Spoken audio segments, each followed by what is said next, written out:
అందరికీ నమస్కారం।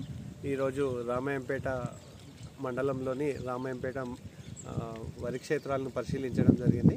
ముఖ్యంగా మనకు వరి నాటు వేసుకోవడానికి రైతులందరూ కూడా సిద్ధమవుతున్నారు।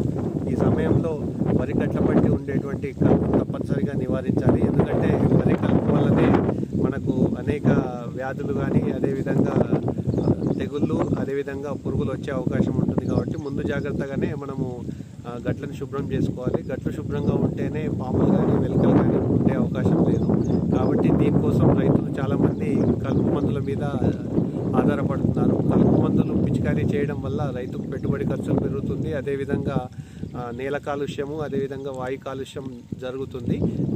ఇవన్నిటిని నివారించుకోవడానికి ప్రత్యామ్నాయంగా మనం మనుషుల చేత కూలీల చేత మనం గట్లను శుభ్రం చేసుకోవాల్సి ఉంటుంది।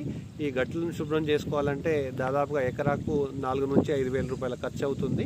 కానీ మనం ఈరోజు గమనించినట్టయితే బ్రష్ కట్టరు యంత్రీకరణ విధానం ద్వారా కేవలం 2 నుంచి 3 గంటల్లోనే దాదాపు ఒక 2 లీటర్ల పెట్రోల్ను వినియోగించి మనము ఈ గట్ల పంటి నీట్గా చాలా శుభ్రంగా చేసుకునే అవకాశం ఉంటుంది। ఈ విధానం ద్వారా పని తొందరగా అవుతుంది, రైతుకు కూడా దాదాపుగా 3 నుంచి 4 వేల రూపాయల ఖర్చు మిగులుతుంది, గట్ల పంటి శుభ్రంగా ఉంటుంది। కలుపు మందులు మనము ఎక్కువ మోతాదులో పిచికారీ చేయడం వల్ల కలుపుతో పాటుగా గట్లు కూడా దెబ్బతినే అవకాశం ఉంటుంది। కాబట్టి గట్లు సరైన విధంగా లేనట్టయితే రేపు వరి నాటేసిన తర్వాత నీటిపారుదల పెట్టినప్పుడు లీకేజెస్ అవ్వడం కానీ లేకపోతే ప్రాపర్గా ఉండకపోవడం జరుగుతుంది। కాబట్టి గట్లను చాలా బందోబస్తుగా చేసుకోవాల్సిందిగా రైతుల్ని సూచించడం జరుగుతుంది।